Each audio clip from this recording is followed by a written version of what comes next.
Alright, so I'm going to answer for you guys the age-old question of why do they not make anything with USB ports in the back? So I took my original part here as I had a Nyko Charger. It basically used these things that go into the controller.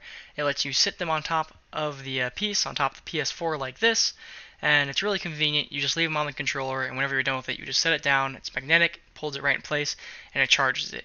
Problem with that is it takes up both your front USB ports, and you have no way to do anything else. So it wasn't a problem until I needed to charge a controller by a cord, so I had to take this out, or until I bought a headset that came with a USB powered dongle, which made this basically obsolete. So I wondered how USB ports work and why there couldn't be anything on the back. There's basically four wires. There's power and data. There's the red and black, or red and brown usually, is just power, and then the blue and yellow, or in this case, I believe it was green and white, are is data. So it'll like if you have like a headset connected, that's going to be a data connection, so it's going to be transferring the voice and the sounds from the TV as data instead of just turning it on.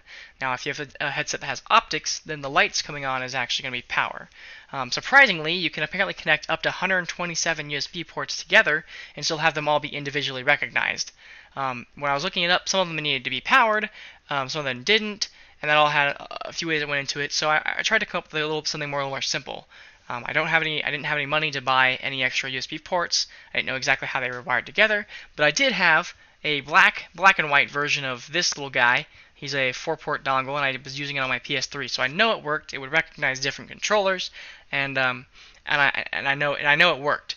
So I had these parts. So what I did first is I took this piece apart a little bit, and I connected it in a way with the Nyko controller on the inside, or the Nyko thing on the inside, and I put it on my PS4, and I tested to make sure that both of the ports on the Nyko Charger and that the two ports left over on the dongle would power everything that I wanted to power. So when it did, I then needed to figure out a way to basically put this inside of the Nyko and take the two USB ports that originally came out of the Nyko and plug it into two of them, and then extend these so I can get USB ports out the back.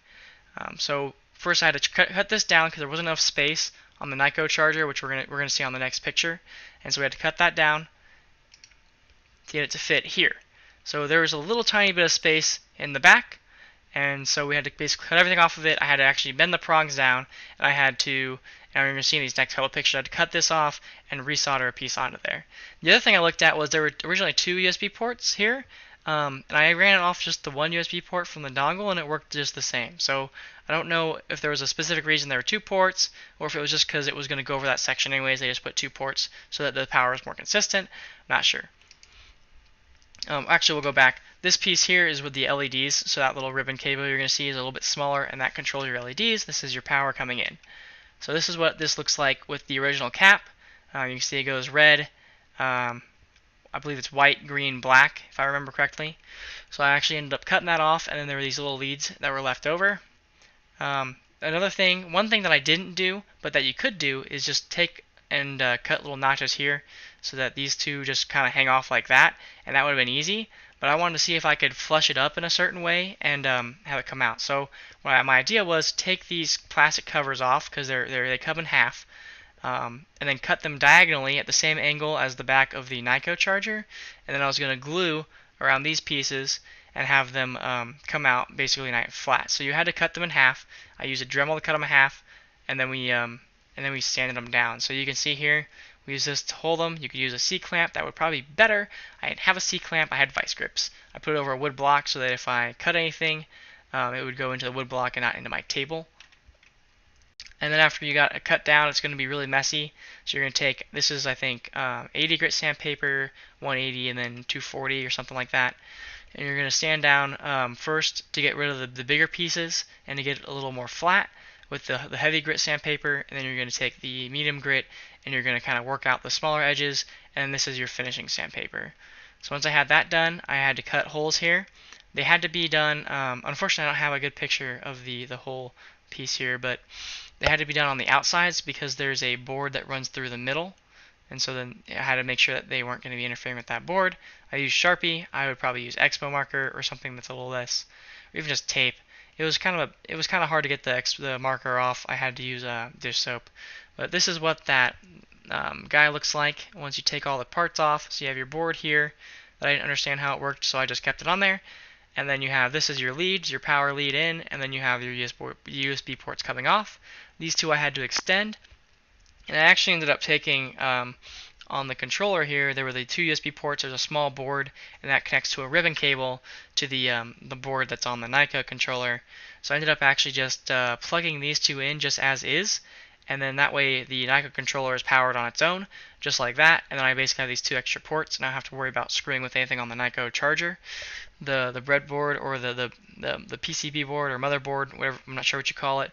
I didn't understand it enough to really want to dig into it and start soldering stuff on. So I looked at it like this, and hey, it worked. So that's what I went with. So you can see the holes here. I had to make sure that these parts were flat. I had to cut into some of the, I think that's where the cast is done. So I had to make sure those were flat. And so the holes can be kind of, they don't have to be square. I mean, I just had a certain tool, and that's kind of how they came out. But they have to be just right to fit the pieces in. So I test fit them first. And so they fit in fine. So then I put the housing around it. So these are how the housing turned out. These are from the legs or arms of the USB hub, cut at an angle. So then we put these pieces in there, and they're secure just like they were on the hub. And so then I took that, and I used electrical tape so that I could make sure that the plastic didn't come undone while I was gluing it, and also so it would keep extra glue from getting on the plastic pieces there. I used JB Weld. It's a 2-part epoxy. You definitely want to use something heavy duty, and you know it's heavy duty when it comes in 2 parts and it's mixed when you're using it. So you want to use these gloves. You definitely want to put on gloves when you're using heavy duty glue, and I use toothpicks to mix it. So I put it on there just like that, and that has the glue on it. You can kind of see it a little better here. And I let it. It has a 5-minute set, but that doesn't necessarily mean it's cured. It's supposed to be good, but I don't trust it. So I leaned it upright, so it was like this, and I let it dry a little bit longer. It was a little cold in the garage, so I eventually moved it inside for about an hour or so. So you can see this is the original plastic piece here that goes up on top.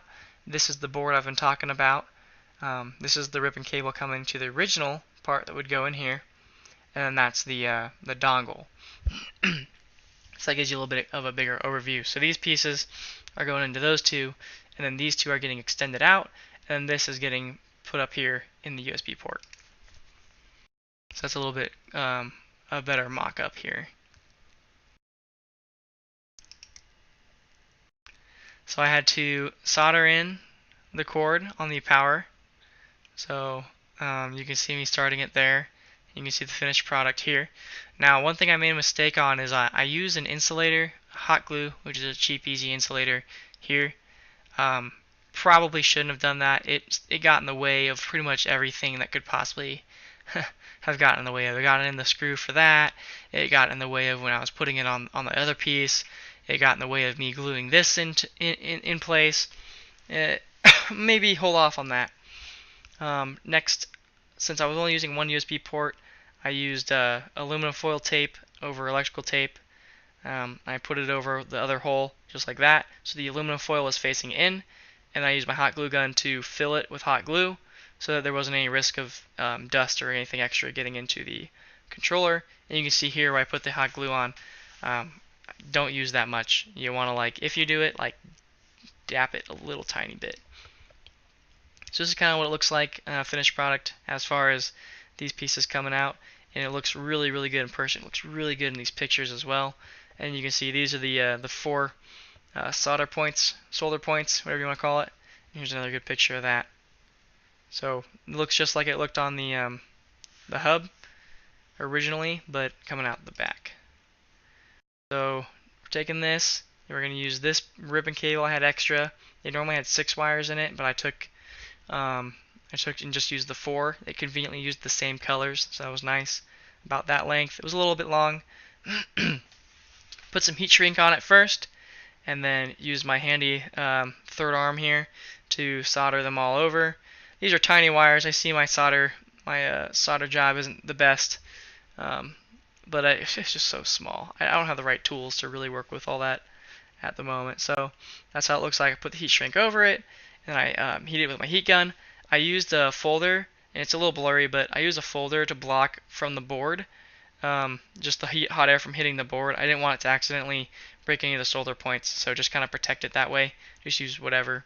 So that's kind of like what it looks like once it's heated up. And I went ahead and used electrical tape to cover it once more. You don't have to, but I just like to. So that's what it looks like once you do both sides.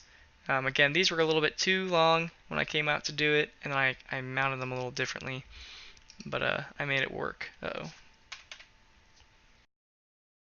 So these are, you can see here, I again cut out the cast area. I just used like pliers for that, really easy. And that's again a little bit of a mock-up. This is from a top view where the white tab for the USB port is closest to the ground. It looks like it goes red, white, green, black. And again, you can see that here from my notes, red, white, green, black, when looking from the top. Here's what that looks like. I insulated it with just a little bit of hot glue, and I used hot glue to secure the cable to the top of the box, just so it would be easier to work with.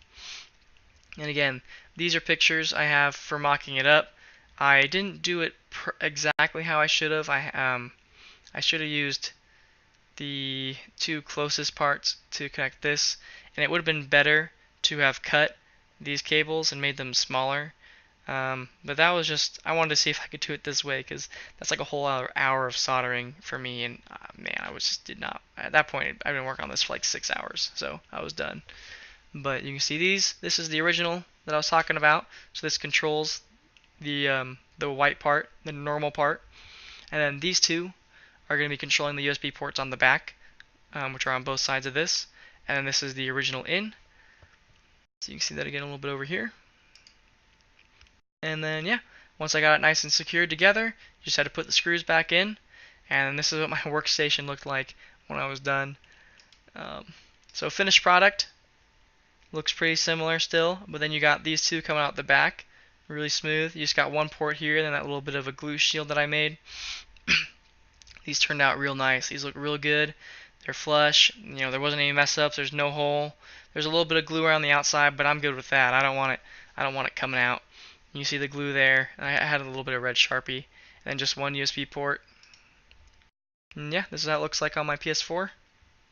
You got your two controllers right on top, nice and easy. You got the ports coming out the back.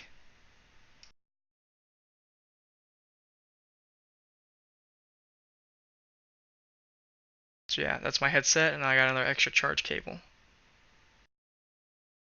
So yeah, that's my project. You could probably do it with different things.